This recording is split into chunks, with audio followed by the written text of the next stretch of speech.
ទទួលបានជោគជ័យមុនដំបូងគាត់រើសដីទួលសម្រាប់ចិញ្ចឹមគាត់បំបែកទាជាពីរវងដាច់ពីគ្នាដីទួលមួយកន្លែងទំហំ 20 អាគាត់សង់រោងមួយដាក់ទាចំនួន 2000 ក្បាលចិញ្ចឹមដីមួយកន្លែងទៀតដាក់ទា 2000 ក្បាលដែរចិញ្ចឹមលោកបន្តថាក្នុងទា 4000 ក្បាលគាត់មានទាឈ្មោលតែជាង 100 ក្បាលទេហ្នឹងដល់ចែកទេគ្រប់មុខដល់យើងចេះសមគ្រប់មុខមុនណាគ្រូយើងបានស្រួលលើពងឬអីចឹងហើយយើងរកស៊ីមុខបាយផ្សេងទៀតបានបើទឹកបកកកហូតមួយស្អាតទីធុងកលែងហើយចំណៃទឹកអីឲ្យគ្រប់គ្រាន់អត់ឆ្លងងើព្រោះយើងនៅចាំធុងហ្នឹងអត់ឆ្លងទេណាគ្រូលោកបន្តថាក្រោយពីរើសទីតាំងបានគាត់សង់រោងឲ្យខ្ពស់ពីដីដើម្បីកុំឲ្យថ្ងៃក្តៅឈួលដល់សត្វទាគាត់យកស្បៃមុងឬឈឹបបាំងព័ទ្ធជុំវិញទ្រុងកុំឲ្យទាដើរចេញទៅស៊ីស្រូវឬទៅហួរសំណាបអ្នកស្រុកការបិទបាំងបែបនេះគឺវងទាគាត់មានអនាម័យមិនឆ្លងជំងឺងាយប្រមូលសុទ្ធនិងលាមករោមធ្វើមិនឲ្យឆ្អាតតែតឹងប្រហែលជា30បដ 40អីចឹងចំណាយចំនួនទា2000ណាហងវិញកម្ពស់ខាង2ម៉ែត្រកណ្ដាល4ប៉បាំងស្អីវាអត់ដៅមានចោលចូលអ្នកគ្រូប្រហោងលើអាហ្នឹងសាច់ឈឹបពាត់វាមិនឲ្យវាចេញធ្វើរងយកវាជ្រួលមូលផលវាអត់នឿយយើងដើររកស៊ីអីក្រៅពីហ្នឹងបានតាមចិត្តលោកគង់ផេងបន្តថាការចិញ្ចឹមទាគោកនេះឲ្យចំណីស៊ីក្នុងទា 2000 ក្បាល 10 បាវក្នុងមួយថ្ងៃតម្លៃចំណីក្នុងមួយបាវជាង 50000 រៀលគាត់ឲ្យចំណីទា 4000 ក្បាលគាត់ចំណាយថ្លៃទិញចំណីក្នុងមួយថ្ងៃអស់ជាង 1 លានរៀលលោកថាទាគោកត្រូវឲ្យទៅស៊ីចំណីឲ្យដល់ទើបវាឆាប់ពងការចិញ្ចឹមត្រូវបច្ចេកទេសទើបផ្ដល់សុទ្ធត្រូវនឹងទម្ងន់ដែលគេកំណត់ពងប៉ុន្តែវាធំជាងទាយើងទម្ងន់23គីឡូគ្រប់គីឡូ300ពងទម្ងន់23គីឡូគេថាថ្លឹងឡូវបងទាឥឡូវណាគ្រូពងល្អនឹងលេងទឹកហ៎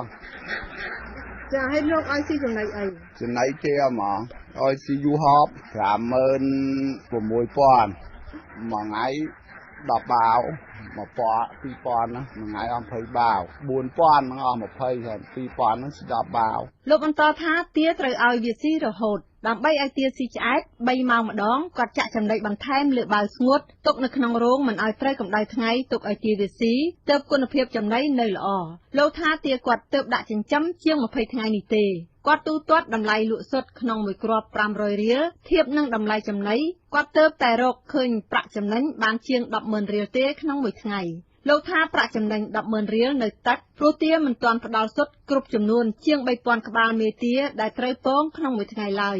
លោកថាការលក់សុទ្ធថ្មីមិនសូវចំណេញទេព្រោះទាស៊ីចំណីផ្សំសាច់សុទ្ធវាខាងក្នុងរាងពណ៌លឿងស្លេកអ្នកទិញយកទៅទទួលទានគេមិនសូវនិយមទេហើយលក់ក៏មិនសូវចំណេញដែរដើម្បីបង្កើនប្រាក់ចំណូលពីការលក់សុទ្ធគាត់កំពុងទិញម៉ាស៊ីនភ្ញាស់ដើម្បីភ្ញាស់សុទ្ធទាឲ្យคล้ายទៅជាពងទាកូនទើបគាត់លក់បានតម្លៃថ្លៃគឺក្នុងមួយគ្រាប់ 1000 រៀលវិញលោកថាការលក់សុទ្ធភ្ញាស់នេះទើបអាចទូទាត់នឹងថ្លៃចំណីបានចំណេញគ្រាន់បើឥឡូវហ្នឹងតាខែក្រោយហ្នឹងគេភ្ញាស់កូនឥឡូវហ្នឹងក្រក់ឡើងដល់ពេញកូនក្រក់20ថ្ងៃគេភ្ញាស់ក្រក់នេះគ្រូចំពោះការថែទាំលោកថាពូជទានាំចូលពីថៃនេះមិនសូវឈឺទេបើវាឈឺភាគច្រើនគ្រាន់តែផ្ដាសាយគាត់ទិញថ្នាំពីផ្សារយកមកច្រកវាគឺវាជាហើយតែបើមើលថាវានៅតែសង្កត់មិនស៊ីចំណីគាត់រហ័សចាប់វាចេញពីវងបំបែកឲ្យនៅកន្លែងមួយដាច់ពីគេចាប់វាច្រកថ្នាំទាល់តែវាជារហូតវាដើរលេងដូចទាដតីទើបឲ្យវាចូលក្នុងវងវិញលោកថាការធ្វើបែបនេះ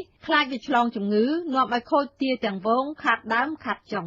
វារួញក៏ជួនតែខ្លះវាប៉ាបវាដើររួចអាហ្នឹងវាមានមូលហេតុដែរអ្នកគ្រូមូលហេតុថាវាអត់ជ្រួលខ្លួនវាដាស់សាយយើងទៅទិញណាំដាក់បាត់ហើយ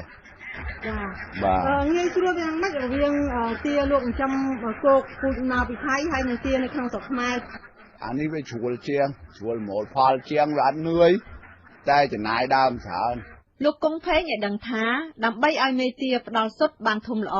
និងផ្ដល់សុទ្ធបានទៀងទាត់រាល់ថ្ងៃអ្នកចិញ្ចឹមទាវងត្រូវរហ័សលក់ចេញនៅមេទាណាដែលផ្ដល់សុទ្ធបានតែ15ខែគឺជាង1ឆ្នាំព្រោះទាផ្ដល់សុទ្ធច្រើនដងវាคล้ายជាមេទាចាស់វាអន់កម្លាំងក្នុងការផ្ដល់សុទ្ធមិនទៀងទាត់ទើបគាត់រហ័សលក់មេទាមិនឲ្យនៅពងបន្តទៀតព្រោះទី1ចំនួនទានៅដដែលមែនការស៊ីចំណីក៏នៅដដែលប៉ុន្តែចំនួនសុទ្ធត្រូវថយធ្វើឲ្យអ្នកចិញ្ចឹមខាតប្រាក់ទិញចំណីផ្ដល់ឲ្យវាស៊ី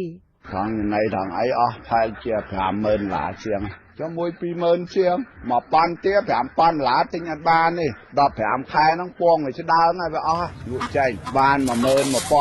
mơn này năng tinh mà 20,000 chiêng vậy không cái tinh riêng tinh nào bình tinh nâu phải về nâu phải riêngលោកបន្តថាទាវងចិញ្ចឹមលើគោកនេះដល់ចំណូលទាំងសុទ្ធទាំងលាមកប្រាក់ចំណូលពីសុទ្ធបើមេទាពេញកម្លាំងពងរាល់ថ្ងៃគាត់រើសបានក្នុងមួយថ្ងៃគិតជាមធ្យម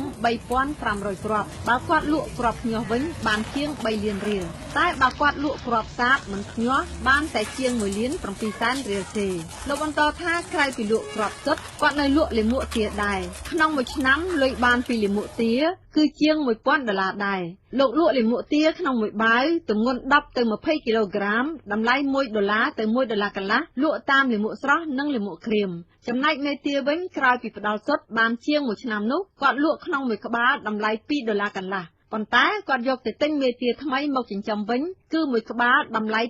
$6លោកថាការចិញ្ចឹមទាគោកយកសុទ្ធនេះចំណាយដើមទុនច្រើន$10,000បើអ្នកចិញ្ចឹមមិនចេះថែទាំទានោះបានល្អទេគឺការចិញ្ចឹមឲ្យវាចុះទឹកនាំឲ្យទាឧស្សាហ៍ឈឺ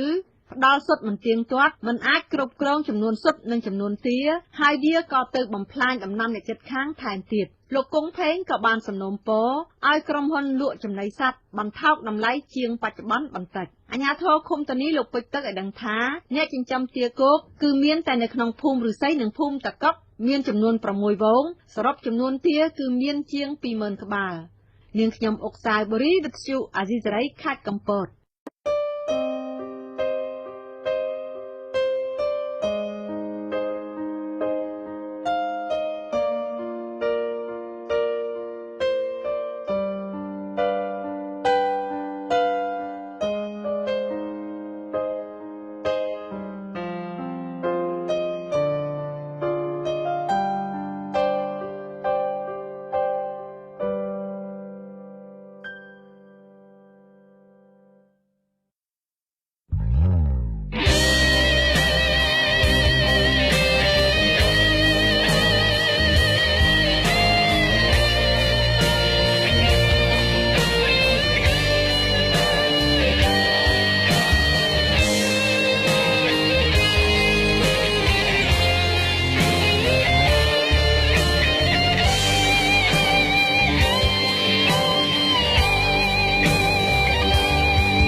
ហេតុអ្វីស្រីចា